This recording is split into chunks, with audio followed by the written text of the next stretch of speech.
बालयोगी श्री सदानंद महाराज आश्रमाच्या पारायणांचा शुभारंभ। बालयोगी श्री सदानंद महाराज आश्रम संस्थेच्या गणेशपुरी येथील 47व्या ज्ञानेश्वरी पारायण सप्ताह सोहळ्याचा शुभारंभ बालयोगींनी दीप प्रज्वलन करून केले। या ज्ञानेश्वरी पठण सोहळ्यात सुमारे 300 भक्तजन सामील झाले आहेत।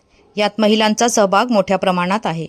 रविवार दिनांक 1 डिसेंबर रोजी सकाळी 8 वाजता तुंगारेश्वरगिरी शिखरावरील परशुराम कुंड आश्रमापासून पायी दिंडी सोहळ्यास सुरुवात होऊन सायंकाळी 6 वाजता दिंडीत हरिनामाचा घोष व भजन करत भजनांच्या तालावर नाचत गात हजारो भक्तजन बालयोगी समवेत गणेशपुरीत स्वामी नित्यानंद मंदिराच्या प्रांगणात पोहोचले।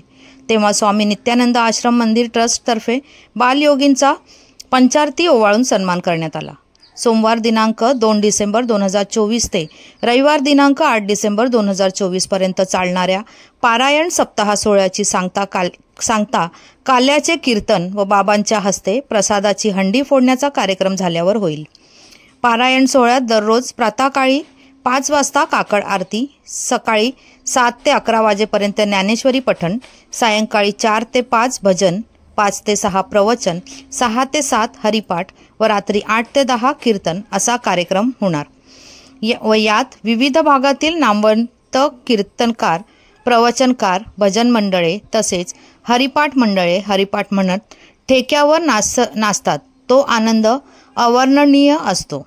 याचबरोबर पखवाज वादन, बासरी वादन, एक रात्री नाट्य प्रयोग तसेच बालयोगींनी लिहिलेल्या भक्ती संगीत नाटकातील नाट्यगीते सादरीकरणाचा कार्यक्रमही आयोजित करण्यात आला आहे। शनिवार दिनांक 7 डिसेंबर 2024 रोजी 12 वाजताचे शुभमुहूर्तावर गाडगेबाबा हायस्कूल भिवाळी गणेशपुरी येथे बालयोगी आश्रम संस्थेतर्फे 40 सामुदायिक विवाह आयोजित करण्यात आले आहेत। भाविक भक्तांनी या सप्ताह सोहळ्यात उपस्थित राहून आध्यात्मिक आनंदाचा लाभ घ्यावा अशी विनंती आश्रम संस्थेतर्फे करण्यात आली आहे। धन्यवाद। वसईहून मी शहनाज शेख, विकास समाचार। चॅनलला लाईक, शेअर, सबस्क्राईब जरूर करा।